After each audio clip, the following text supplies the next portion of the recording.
Bugun sizlar bilan 3-kursligimda qanaqa svetlarga sochimni bo'yaganman va bu ranglarni 1dan 10 gacha baholaymiz.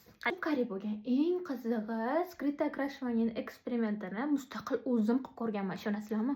Sariq rang birinchi eksperimentimiz bo'lgani uchun undan 5 baholaymiz. Lekin bu rang yoshimni katta ko'rsatgan и menga unchalik yarashmagan. Shu uchun past beramiz. Keyingisi fioletoviga o'xshashroq, qizilroq svet qilmoqchi bo'lganman va bu yemay qolgan, shuning uchun o'ndan 3. Harakatim uchun o'ndan 3. Keyingisi elektr tsvet. Elektr tsvet siniy, prям shikarniy chiqqan. Bittada o'xshagan eksperimentim, shuning uchun o'ndan 8 ball beramiz. Har safar yuvganimda rangi ocharib yashil rangga, ya'ni biruzovый rangga aylanib. Keyingisi fioletoviy tsvet. Mana shunaqangi chotki chiqqani uchun o'ndan 10 beramiz.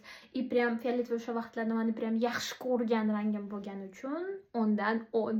Yana bir gap, har safar skrit окрашивание qilganimda tepadagi sochim o'zimni asl soch rangim bo'lib qolgan, faqat tagini, mana shu tag qismini sariq rangga kuydirib, ustidan har xil toniklar bilan bo'yab ko'rganman. 3-kursligimda qaysi to'q bilan shunaqa svetlarga bo'yab qo'rqmasdan eksperiment qilib ko'rganimni o'ylasam, hozir shunaqa duxim yo'q. Shundan beri 3-4 yil vaqt o'tdi va sochlarim o'sib, asl rangiga qaytgan. Sochimni asl rangiga 10 ballik sistemada necha ball bergan bo'lardingiz? Kommentariyada yozib qoldiring.